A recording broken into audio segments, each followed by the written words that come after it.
Hey, everybody. Thank you so much for coming to today's episode. We have a special guest here today. His name is Jeff Chen from Compass.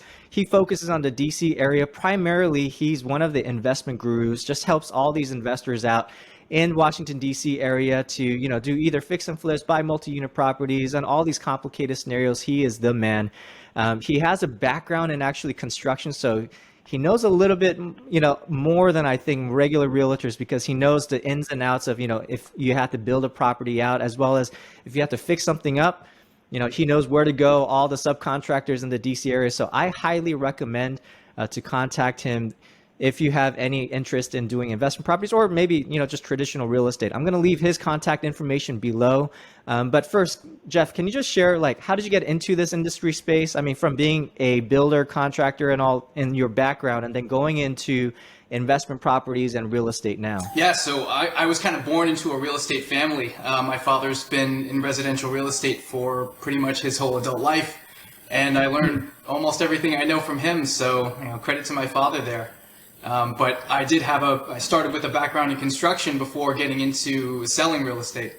And I think it's a good background to have because, especially when you're walking into a fix and flip situation or even, investment property that you want to keep for your portfolio, it's good to know what you're getting into, from the bare bones point of things. So, definitely good to have in my back pocket there. So was your dad always in real estate as well, or did he have a similar story as yours, as he was kind of offshoot on the side in the real estate field, but then all of a sudden led into being transactional? He started off in city planning up in Boston, and then from there kind of used the knowledge of what was going to be built where to focus where he was going to invest his properties. That's really smart. That probably gave him a lot of advantage, knowing that there's going to be some city planning and expansion. He's like, oh, they're going to develop a bunch of homes here. Yep. I'm going to get my license and start selling and letting people know. Yeah, absolutely. Awesome. So were you born and raised in Boston? Born and raised in Boston, yep. I've been in DC for the past 11 years now. Okay. So why DC of all the states? It's funny. Or I guess DC is not a state, but why'd you move from Boston to DC? I followed my wife down here. My wife's a journalist. And she got a job here in DC. And right before we got married, I told her I would move anywhere that she got a job as long as it was in the continental United States. And she settled on DC. Nice. So how long have you been a realtor now? Since from your construction side of your career moving over to being a realtor? Yeah, so I started off in construction basically right out of college. So working, for my father's company, kind of doing property management, project management, things like that. Even before that, my father would teach me how to wire or plumb or kind of do the basic tasks that any landlord would have to know.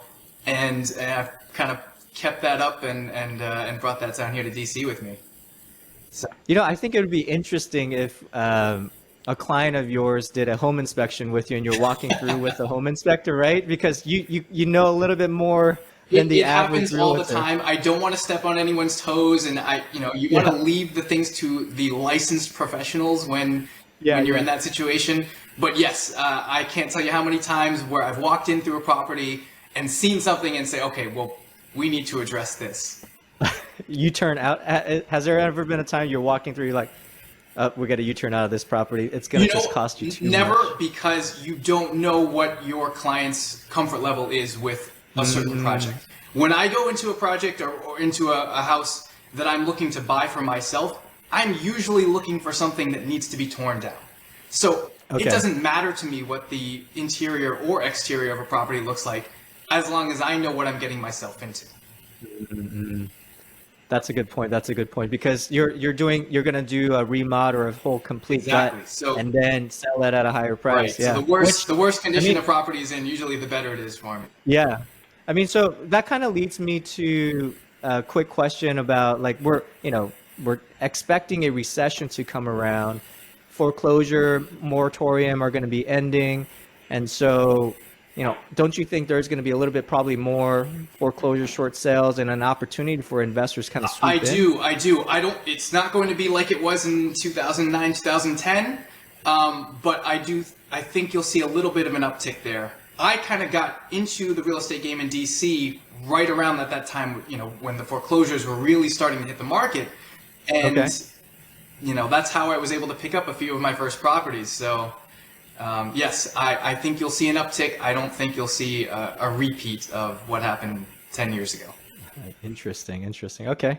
Well, so David, I mean, you've been in the, so if everybody doesn't know, David's my business partner, and you've been in the industry for almost 20 years, maybe a little over or less, plus or minus what, right? Close to 20 years, yeah. Yeah. So like you having gone through the '08 season and, FHA moratorium or not FHA, but the forbearance and all those moratoriums coming about, and we're expecting some upticks in the foreclosures.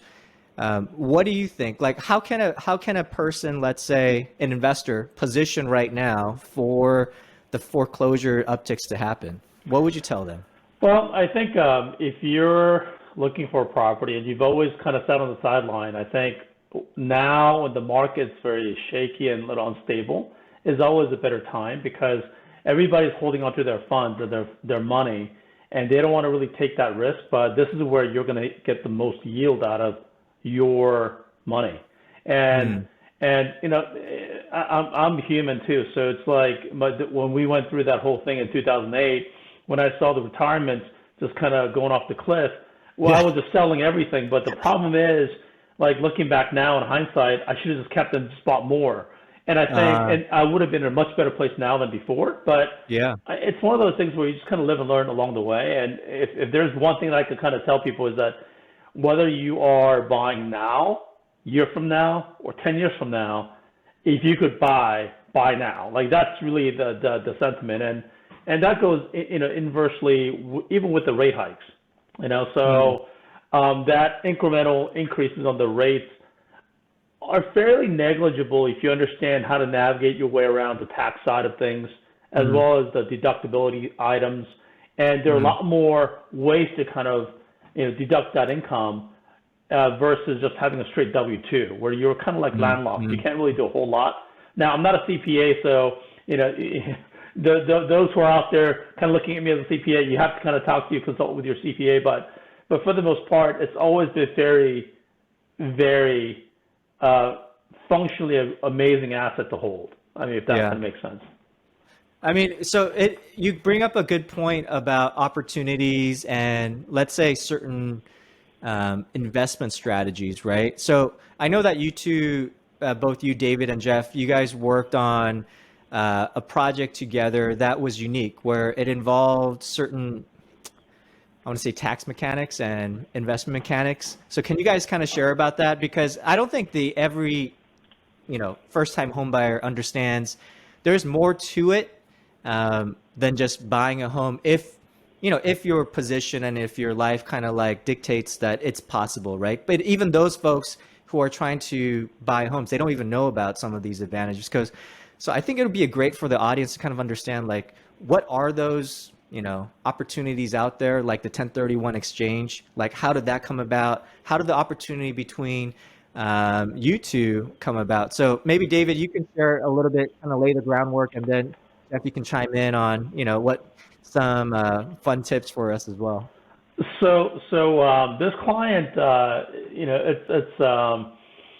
they live in DC, and they had a property, multiple properties around DC metro area.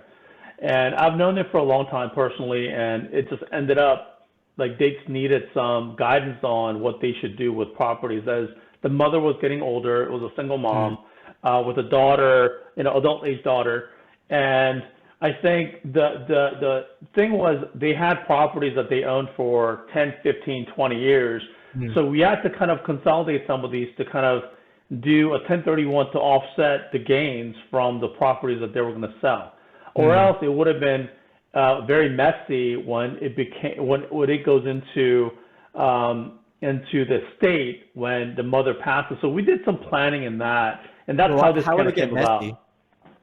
When it gets held up, so when it gets held up in the state probate, then depending on the state you're in, it gets held up if there's not a very specific foundational layout, meaning like estate planning, will, or something that states that, hey, these properties go to my daughter, or specifically it kind of identifies that. And a lot of people don't have that because they don't really foresee those things happening until it's too late or somebody's in the hospital bed and about to pass. That's really when everybody's kind of working through this. So it is always good to kind of do that, and this happened to be that case. So, we were having dinner one night and we said, hey, they were telling me about this, and we said, hey, why don't you just set it up this way? And I kind of gave them some suggestions, and they're like, oh, that's kind of interesting. So they spoke with the CPA, and their CPA was a little bit not versed, and they weren't very versed in this whole 1031 tax exchange type of product. So it was important for them to kind of be with the right team. So I refer them to, my personal CPA, and he did an amazing job for them. And that's what led to the selling and buying these properties. So, they were looking at this property to buy in DC, this multi-unit, three-unit property. Correct me if I'm wrong, Jeff. Three unit, right? Yeah, correct. Yep. 3-unit property, and it wasn't on the market. But they wanted to buy. This was a little updated. It was like fairly new. It was nicely done. So, but it was a little bit of a high price point, more than what they really want to spend. But the way to kind of navigate around that was we had to contend with the gains that they had on the property they were selling in Maryland, because they bought that thing like 15 years ago. So they had, oh my gosh, like $400,000 or $500,000 worth of gain. So and they went property. through the two housing booms, right? The '08 and then the recent one. So yes. So the issue was, and they didn't really have any of these mechanics set up. So it was like we had to build this ground up. So we had to make sure the staging of selling one property coincide with the next one with this purchase. But this realtor that they found said that they knew the seller of that multi-unit property, that it would be great if they were to list this property in DC to buy the other property since they knew them. So they agreed to that, and they went to listing their home in DC, and after selling the property in Maryland, because it had to go from Maryland, sell in Maryland, selling up DC, and then buy the next one. So that there's a very specific step and timing order, right? Yes, like you have to do one before the other. Yeah. So with 1031, you only have limited time. So it's not like you have infinite amount of time and you get to buy and sell whenever you feel like it. 3 months, or what is that? No, it's 6 months, but you have to identify from the sale of your property. So you have to identify which properties. Starts? Yeah, that's when the clock starts. Okay. So they were all kind of new to this, and the realtor who was listing that property had it. It was on a tail end of the summer, and we were telling the client, like, look, we got to jump on this now, get this into the market before the summer ends, because you're going to miss that demographics. And she listed it, and to our amazing surprise, it sat there, where every other property was just flying off the shelf. It was just sitting there. Yeah. Client after client, go to these homes for showing, and they were still like not moving. So the issue was it was priced a little too high, and I think, and I'll let Jeff kind of jump into this, but it was priced a little bit too high, we were running out of time because we had to. So my biggest thing was, right? Because my biggest on our end is we didn't want them to sell these two properties if they didn't have a place to go. That's a big thing, because then they would have to pay the gain on both properties, not just on one. Oh my gosh. So we were like just scrambling. So that's when really you say gain, you mean the tax gain, right? Yes. Taxing on the gains. Yes. So were those in the tens of thousands, hundreds of thousands, million? Hundreds of thousands of just taxable liability. Oh my gosh. So they would have to pay probably like $300,000 to $400,000 in just taxes if they didn't do this correctly. Right. So that's why we were like, and I was calling the agent because they were friends. I said, hey, what's going on? He goes, well, we haven't been really getting a whole lot of traction, and they wanted to reduce the price. And I said, well, then what about the other properties they want to buy? And she's like, well, we got to sell this one first. I said, no. You don't understand. Like, there's a timeline in this 1031. We have to have these things in place so that the 1031 intermediary is able to accommodate this within the confines of the law, right?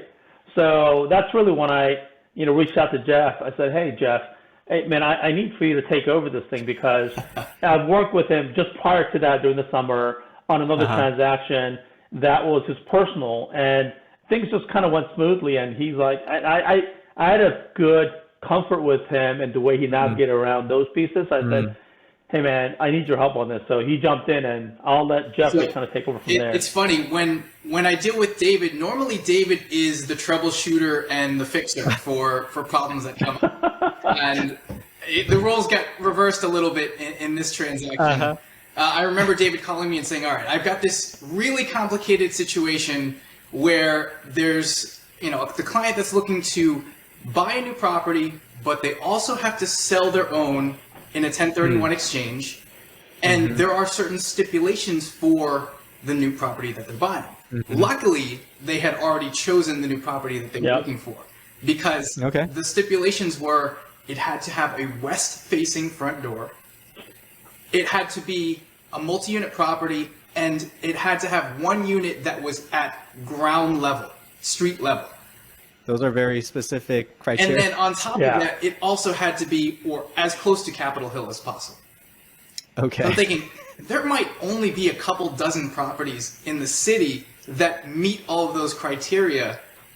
Thank goodness they've already found one of these that's for sale because finding one would be a nightmare. So they'd already identified the property. They knew that they had to sell their current residence in a certain time frame while also going under contract on this new property. And they were having trouble selling their current residence. So I remember walking in and just looking around at their current house and saying to myself, what is your realtor doing here? They're not making any suggestions for how you're going to sell your house. I think their realtor really thought, just like everything else on the market at the time, if I just list it, someone's going to buy it. Right. And they didn't do any staging. They didn't do any prep for marketing or anything like that. And so I said, all right, well, if we want this to sell, we're going to have to start moving out some of the furniture that's in here. And I get it. She was living there at the time, so it's it makes it a little less comfortable. But we found a balance between moving out some of the clutter and then also making it comfortable for her while she was there. I think we listed David, and within 3 days we had 2 offers. I think that was the thing is that I was like, oh my gosh, this is amazing, because the issue, Chris, wasn't that they couldn't sell. We were on a time constraint. But this house was already listed, and we didn't have a contract for the other home that they were going to buy because the agent never spoke to the seller about the price. Oh my gosh. So they had nowhere to go if this purchase didn't work out. So it wasn't just about the sale, but he had to kind of like close the gap on the sell side and the buy side. But Jeff, I thought all realtors are the same. You just list the house and magically buyers come and want to buy the house. Realtors have gotten spoiled over the last 10 years or so. It's been so easy to sell properties, but there is still some work that has to be done to achieve that. So I want to take you back about a minute or two. So from the point of when you said you walked into the property, you started looking. What are you looking for? I want to put myself in the shoes of a potential buyer. And so when I walk in, I think, okay, who is going to buy this property? Who is my target audience here? And for the client's property, it was probably going to be some young professionals, maybe a young couple or a starting family. It was I think it's a 3-bedroom, 2.5 bathroom house. So, some room to grow into for a young family, but also, still within walking distance restaurants and bars. And, so the type of people who are going to be buying that property probably don't want to walk in and see clutter everywhere. They want to imagine themselves living in a place.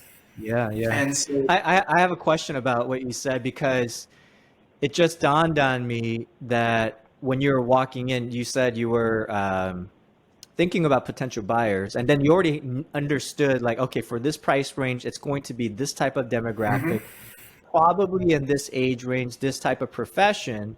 But there was I think what I'm hearing is there's a disconnect between that and the current seller, who were probably a little bit older with their mom, Yep. had the property for almost 15 years, and they've, when they bought it, it was much, much, much less than For sure. what it was for. So there probably wasn't, it sounds like there wasn't a conversation with the seller like, hey, this is how we got to prepare and position this property Right. so that folks like these folks, they have a specific thing they want. They want to plug and play, or they want this or that. And your house is not showing that. Is that what you're kind of going through? Exactly. Yep. And so, it was funny when we walked through the first time, all of her stuff was all over the bathroom. All of her stuff was all over the kitchen.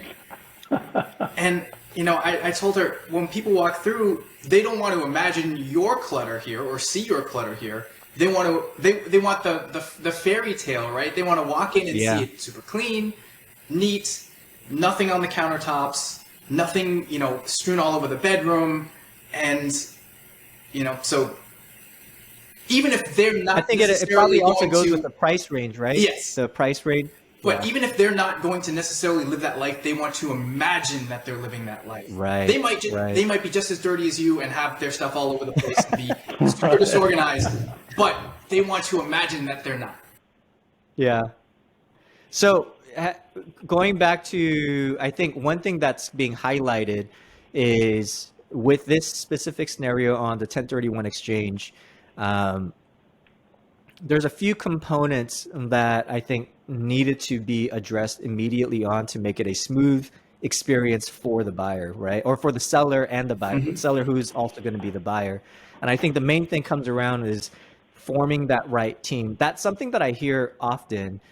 Typically in a regular residential transaction, it's just two people, right? It's going to be the lender and the realtor. In this case, it's the lender, the realtor, the tax attorney, maybe the estate planner. I mean, it requires orchestrating a little bit more of a stronger team and everybody understanding what the components are. So can you guys share about why that's even more critical in a transaction like this? And it's not just, I'm going to find my lender, I'm going to find my realtor, I have my CPA. Like, why doesn't that work as well as there's a team that just hums and that understands how to do this within that 6-month time frame?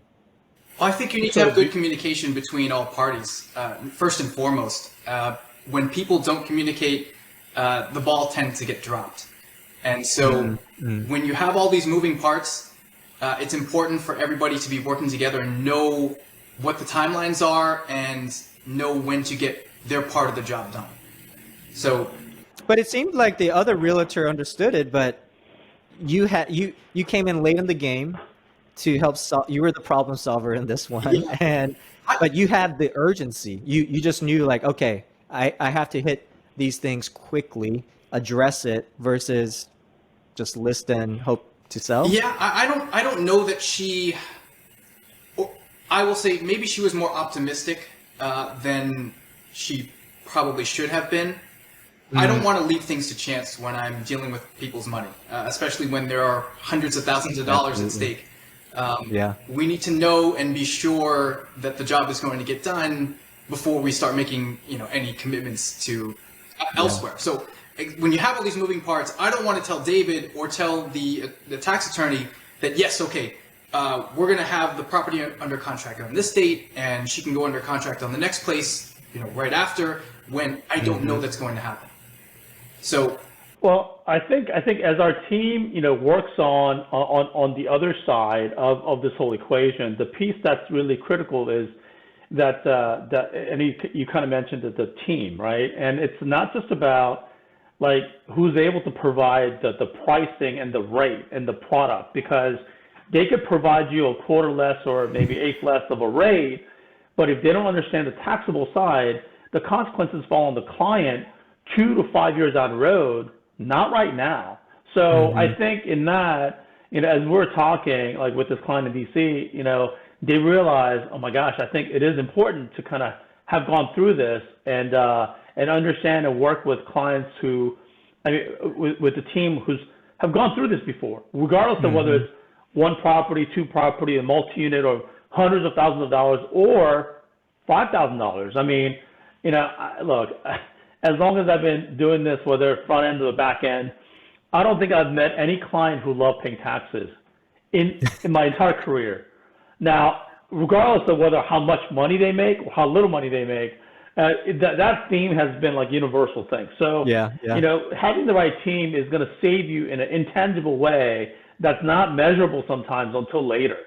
So, especially if it's hundreds of thousands of tax liability. Because once you sell a home, right, and once that realtor gets out of the business right now, like it's like a cleansing right now, and a lot of people are jumping out of the business, but if they're no longer in business, well, what are you going to do 2-3 years down the road? They're not in business anymore, So it does become more of a legal liability that clients take on that they don't realize that they have. And that's the problem with a lot of this nuance of things, if that kind of makes sense. Regarding this, scenario, because it was a 1031 exchange, one thing I think a lot of folks might think or ask in their head is this like a tax loophole? Is this like gaming the system? Because they don't understand it. And so I want you guys to kind of explain, is this legitimate? Is it not legitimate? We're just taking advantage of certain things. How do we do this? So I'll take the first part, and I guess, Jeff could take the second, but 1031 is a tax code that is laid out by the IRS. Okay. So it's been there time and time, and that's how people who are savvy real estate investors or getting into investing understand the mechanics of how that tax code really functions to their advantage. And that's really where the benefits are. So, it could be anything from, taking a loss and realizing and saving more taxes on your income, on your W-2 income versus not. So there's a lot of different ways to skin the cat. Again, I'm not a CPA, so you have to. I want to make sure that people understand. I'm not a CPA. I think we should get a CPA on the call next time. But yeah, so you got to talk to your CPA, but not all the CPAs made equal either. But I'll let Jeffrey tackle the other end. Yeah, I mean, so the way I believe a 1031 exchange works is it pushes off tax liability into the future. So you can continue to grow your real estate portfolio and not pay any taxes on it, even though you have realized actual gains on the property. So you're just rolling those gains into the next property, and until you do something with that property, you don't have to pay any taxes. So when it comes so one advantage is you are pushing the tax, your responsibility to pay the taxes on the gains to a future state. Right. I think the other part that we didn't really talk about specifically is you get to buy a larger, bigger, fancier, somewhere else nicer property. Is that correct? Yes. Because you can't go down, right? You have to go up in the value. Yeah. Okay. So that's one of the things that I think a lot of folks don't know is if you want to go up in value of the property and then you have something like probably the last year housing boom. There's some nuance, right? Because of the fact that houses were, going over bid. It was hard to find that property, especially if it was west facing, front level, capital. It was a little bit difficult, but it could have been probably a prime opportunity then, and probably coming up now where people are now have realized some gains. They didn't take advantage because they didn't want to go through the overbidding last year. And now as 2022 is ending, 2023, now they want to go into the upgrade regardless of the rate, because I think these folks, what they know is they want to stay within a certain payment range. And regardless of where the rate is, they're going to go and start investing and go increase their real estate portfolio, as you said. So that's I think one of the big things that people don't know is, yes, you have the tax advantage, but you also get, a property that maybe you want to get out of your starter home and you want to go into a little bit nicer, upgraded home. That's fantastic. So with that, what was the outcome in terms of, I'm sure, the client found the house, moved in and stuff, but what was their reaction? Because they're the single point that experienced, not so great team to a team that was formulated and great. I think David, the lead person, so you were project managing everything and coordinating with everybody. So what was their experience when you spoke to them afterwards? I mean, I think for me, as their friend, I just didn't want things to go bad for them because it's a, single mom who's bought all these properties over the course of her lifetime, and she wanted to pass this on to her kids. So it was important for me to make sure that, we took every advantage of, what was given to us to kind of work with. And obviously, our team, Roya, she led on the financing end of it, and we were just kind of like keeping it all pieces together. But I think the piece that really kind of made this entire process work was really Jeffrey, because if he wasn't able to negotiate the purchase side of the multi-unit property, then they would have been stuck with those properties that they would have sold, were under contract, and not have anywhere to go. That would have been a big issue.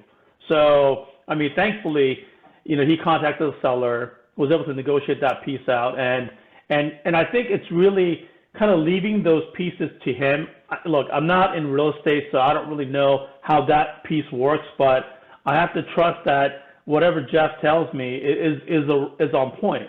So, and then that's a cue for us to kind of do our part. So I think, we were kind of going through that after with the clients. It's just over dinner we're talking, and they were both really thankful that we were able to fix the issues that was coming up. And that's really where I was telling them, just jokingly, I'm like, this is where the differences are between people who have done this before versus just somebody who's just selling a home. It's nobody cares, buyer, seller, or agent, or financing, anybody who's involved in the process, when things are going fine. Yeah. But I guarantee you, everybody's going to care and start pointing the fingers when things go south. Yeah. And that's really where the problem is. How are you able to kind of like put this back on track, to kind of stay on track and get it done, or is it going to still unravel and fall apart? I mean, that's really the big thing. So I think that's a big challenge that Jeff had to deal with too. Yeah. So the home buying and home selling process can be a very emotional time, and I like to think as realtors sometimes have to play the role of therapist when it comes to that. It's so emotional, and there are a lot of people involved, and so I can remember getting phone calls all the time from the clients saying, oh man, these people are, I just don't want to deal with them anymore. Come on, they're so unreasonable. And you have to point out, yes, it's emotional for you guys, but it's also emotional for the people who are buying and selling, the house that you're on the other side of. So there was a lot of talking off the ledge and keeping everybody on track. But I think, I mean, it's a large purchase or a sale for everybody, right? That's involved. So there is emotion tied to it. Well, I think one thing as we kind of cap off this conversation is around what do you think makes you different from a lot of other lenders, because, or not a lot of other realtors? Because, I think I've spoken to a bunch, and and working with David on other projects, we know distinctively a great realtor versus a not so great. But you've worked with your dad, grew up in the industry, you've seen probably on the sidelines objectively before even jumping in to being an agent yourself. What did you notice was okay, I want to be great like this. You have it in your mind. I don't want to be like that. What are those differentiators? I think one thing that I've really got going for myself is I've been in everyone's shoes in the transaction. I've been on the builder side. I've been on the buyer side, the seller side. I've been a home buyer myself. I've been a home seller myself. So I know where everyone is coming from in the transaction, and I can relate to that. So, it's not a situation where I'm going to tell anyone they should not feel the way they feel, because I felt that same way, and I can tackle problems from that perspective, and I can offer advice that I've learned myself. Yeah, I mean, that's so critical, right? Relating to the client and kind of pulling from experience, like this is how to solve that situation. Because obviously, the previous realtor that helped this client was not relatively experienced with a 1031, knew the urgency of it. Otherwise, I think they would have probably moved a little differently with the transaction, right? Well, I David, think you were just going to say something? yeah, we did tell the other side the urgency of what it's a stake. Mm, But I think when you don't really understand the mechanics and whys, I think it is really leads to like a lot of disastrous outcome. And I mm, think that that's mm, really the piece that, but to DC realtors who handle a lot of multi-unit properties like Jeff, I mean, there are a lot of things that they have to work through, including TOPA. I mean, that's a whole nother topic that we haven't even touched, That's but for another episode right there. it's like, I mean, that's like everybody's nightmare, Yeah. including the lenders. I mean, but those are all the things that they have to kind of navigate around, kind of advising the clients accordingly, and that's a good piece, regardless of whether it's your first property, second property, 10th property, because that side and the financing end of it has to kind of coincide for the Mm, next transaction and following transactions to be able to mhm, happen. mhm, So it's kind of mhm, like a domino effect. So, when people just think about one thing and just kind of, yeah, I could get you this rate, this and that, and they kind of get that done. And then they go back to buy the next one. They realize they can't buy it because they don't qualify or mhm, there's just some TOPA issues, whatever that issues are. Those are all the things that's really important piece to kind of mhm, navigate, if that kind of makes mhm. sense. So, last question for both of you. As we said, we started off this conversation about it's probably going to be prime time for investors to start swooping in with, the forbearance moratoriums ending and all that stuff. Like, what's one piece of advice, David, from a lender's perspective, and then Jeff from a realtor's perspective? What's one piece of advice you want to provide to investors out there that are looking to, like, how do I take advantage of this opportunity, the market that's coming into it? What should they be thinking about? What's one tip that you want to provide to them? Jeff? Well, I'll say best investing is done zigging when everyone else zags. Uh, when it comes to real estate, you want to have as little competition on properties as possible. And it's been tough in DC over the last 10 years because there is so much competition. With rates going up, I think you're going to see less competition. I think you're going to see fewer people who are willing to take a risk. And I think that's then the time to jump in when everyone jumps out. Mm-hmm. How about you, David? I mean, on the financing end of it, I think it's like referring back to 2008, 9, 10. When there was a meltdown during that time, a lot of the clients that we had back then were just kind of sitting on the sideline. And when things were kind of blowing up, they came in and started buying up all these properties, literally at a 40% discount. Mm-hmm. And for, I think this is one thing I think for me, like because it was my first cycle, like I was also learning through that of whys, right? And I kind of, kind of shared with you guys on the whole retirement stocks, and that's really when I learned, oh my gosh, this is when the real money gets made. And those same clients now, their property is like 4 times over. I Mm-hmm. mean, which is like crazy, but to think that that was the case. But the clients, the rates were because this is I had this one client that I asked this question to.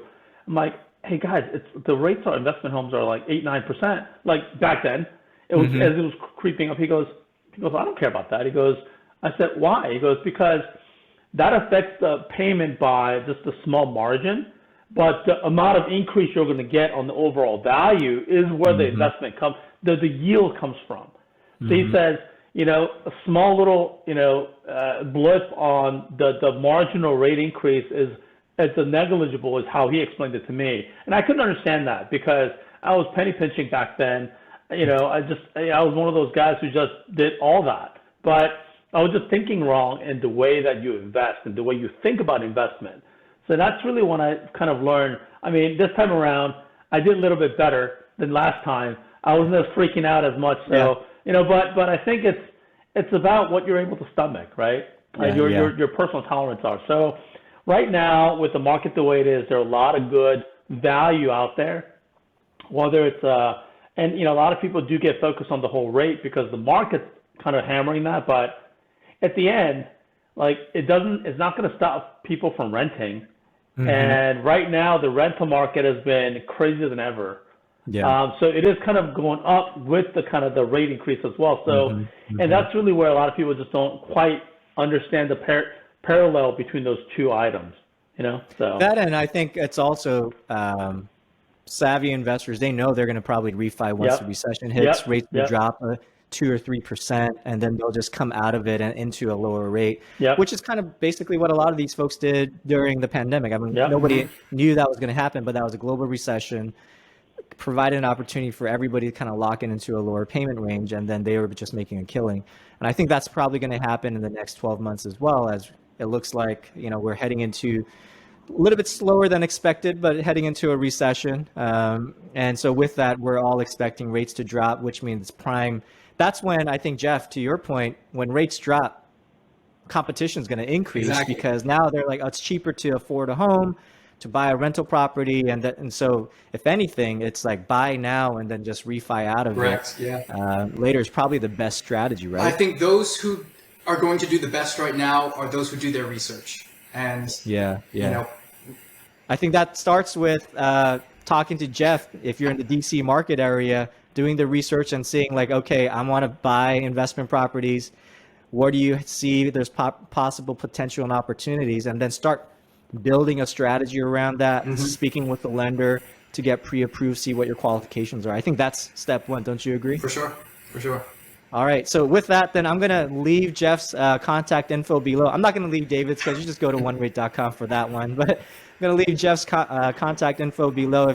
If you guys are in the DC market area for just regular primary or as well as fix and flips investment properties, contact Jeff. He is the best in the DC metro area. So contact him. He's from Compass. So thanks again, guys, for your time today. It's been a pleasure. It's been really fun. And I'm looking forward to our next episode. All right. Thanks, guys. Thank you. Right. Thank you. Take care.